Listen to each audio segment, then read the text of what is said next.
The roar of the Colosseum still echoed in Kalen's ears, a phantom pain mingling with the sting of the jungle humidity.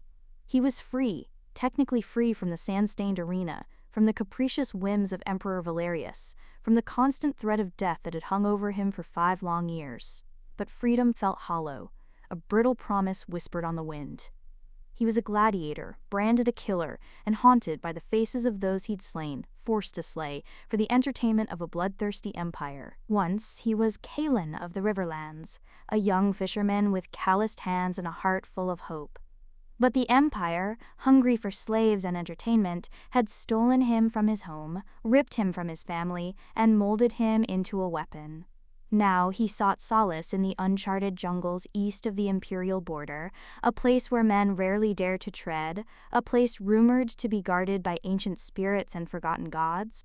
He wasn't alone. 3 other gladiators had escaped with him. Zara, a cunning archer whose arrows were as deadly as her wit.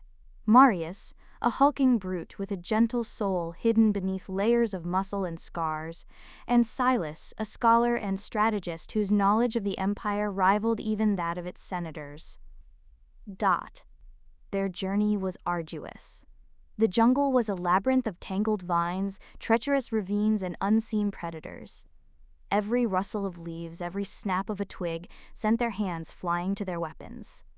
They hunted for sustenance, built makeshift shelters, and nursed each other's wounds, both physical and emotional.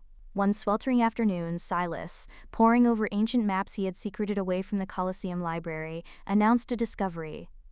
"According to these texts," he said, his voice hoarse, "there is a hidden temple deep within the jungle, a temple dedicated to the serpent god Xylos." Marius scoffed. "Gods and temples are for priests and fools, Silas. We need food and a safe place to rest, not ancient myths." "But hear me out," Silas insisted, his eyes gleaming with excitement. "The texts also speak of a powerful artifact hidden within the temple, an artifact said to be capable of reshaping destiny." Kalen frowned. Destiny was a cruel mistress, one he had long ceased to believe in. Yet the flicker of hope in Silas's eyes was undeniable. He looked at Zara and Marius, their faces etched with weariness and doubt. "Let's see what this temple holds."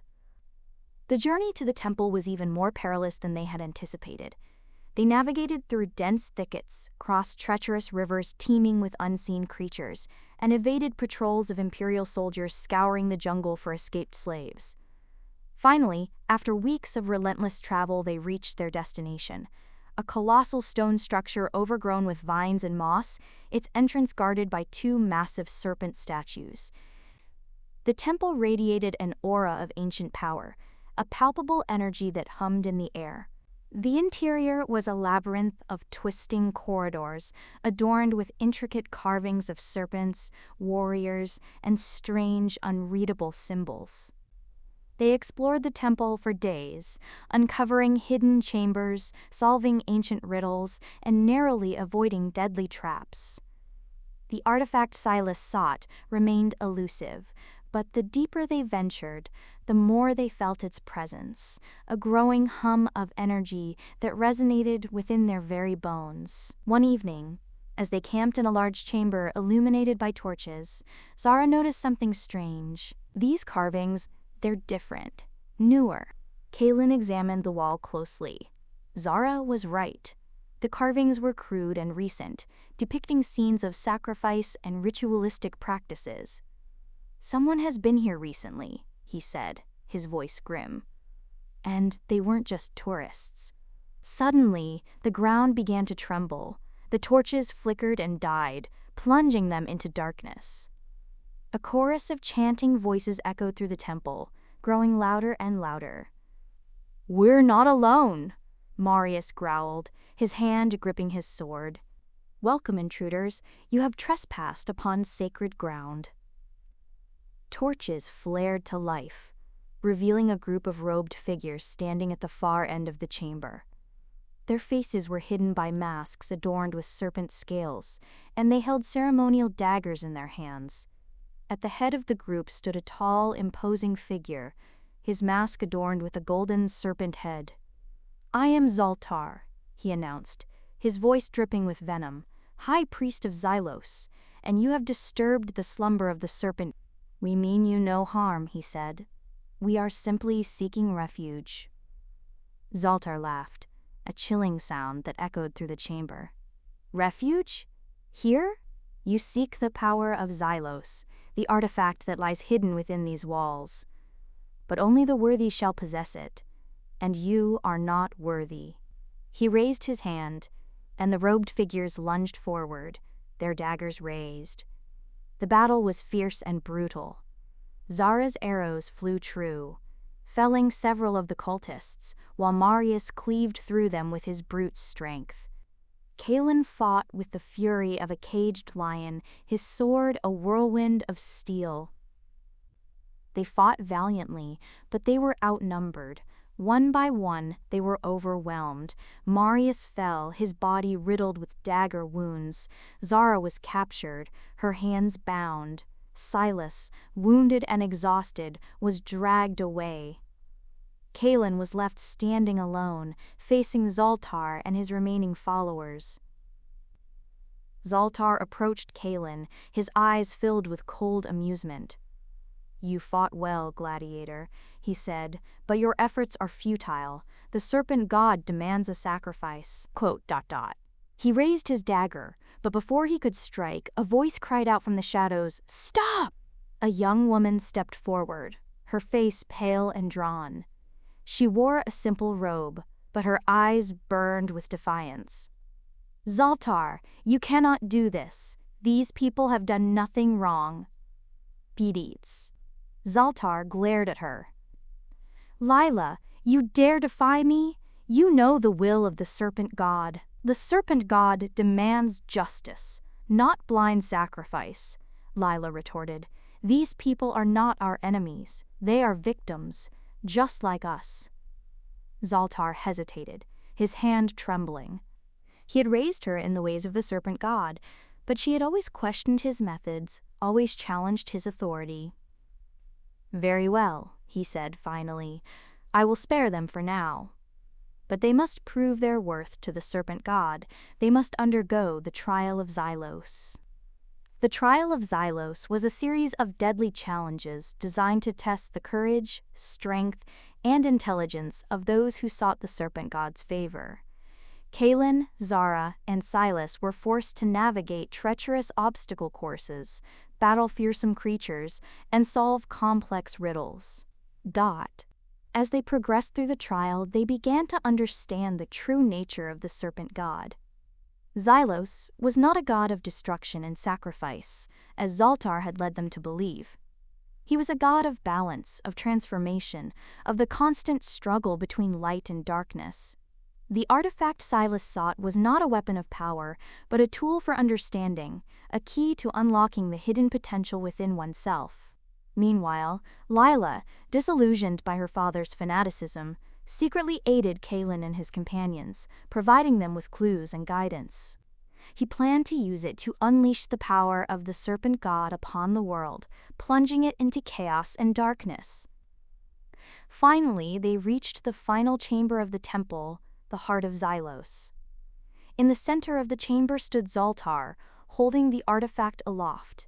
He was surrounded by his followers, their eyes glazed over with fanaticism. "You have come far, intruders," Zaltar said, his voice filled with madness. "But you cannot stop me. The power of Xylos is mine to command." He unleashed the power of the artifact, and the chamber began to shake. He was transforming, his body contorting into a grotesque mockery of the serpent god. Kalen knew that if he didn't stop Zaltar, the world would be doomed. He charged forward, his sword raised high. Zara and Silas followed close behind, their weapons ready. The battle was epic. Zaltar, empowered by the artifact, possessed unimaginable power. He unleashed bolts of energy, summoned monstrous creatures, and twisted reality itself. But Kalen and his companions fought with courage and determination, fueled by their belief in justice and their love for each other. She lunged forward, snatching the artifact from his grasp. Zaltar roared in fury, but it was too late. Lila channeled the power of the artifact, not to destroy, but to heal. She cleansed Zoltar of his corruption, freeing him from the influence of darkness. The vortex of energy dissipated, and the chamber fell silent. Zoltar collapsed to the ground, his body weakened but his mind clear. He looked at Leela, his eyes filled with regret. I'm sorry," he whispered. Lila knelt beside her father, cradling his head in her arms. "You're free now." With Zoltar defeated, the power of the serpent god receded, and the temple began to crumble. Kaelin, Zara, Silas, and Lila escaped the temple just as it collapsed, burying the secrets of Xylos beneath tons of rubble. In the aftermath, Zoltar, stripped of his power and his fanaticism, vowed to dedicate his life to rebuilding what he had destroyed. Lila remained by his side, helping him to heal and find redemption. Kaelin, Zara, and Silas, no longer gladiators, found a new purpose. They became guardians of the jungle, protectors of the weak, and symbols of hope in a world consumed by darkness. But their freedom was short-lived. A squad of Imperial soldiers found their hideout. They were framed by a man they swore to protect. The man they were trying to protect was a son of a senator named Gracchus. Kaelin found out that Senator Gracchus and Zoltar had a deal. Senator Gracchus will protect the secrets of the temple if Zoltar will deliver the artifact to him. Kaelin was captured. Kaelin was brought back to the Colosseum. He will once again fight in the arena, but this time the Emperor wanted him dead. Every day he spent in the arena was a struggle for survival. But he held on, hoping that Zara and Silas would find the evidence to clear his name. Meanwhile, Zara and Silas were on a mission to find the evidence that Senator Gracchus was working with Zoltar. They found a hidden chamber in Zoltar's ruined temple. They found a scroll containing the deal between Senator Gracchus and Zoltar. They returned to the Imperial City. They presented the scroll to the Emperor, and Lila testified against Senator Gracchus. The Emperor was furious. He immediately ordered the arrest of Senator Gracchus. On the day of Kaelin's execution, the Emperor made an announcement. He revealed the treachery of Senator Gracchus and declared Kaelin innocent. The crowd roared with approval. Kaelin was freed. Senator Gracchus was executed. Zoltar and Lila were pardoned and allowed to return to their people. Kaelin, Zara, and Silas returned to the jungle, where they continued their work as guardians of the innocent.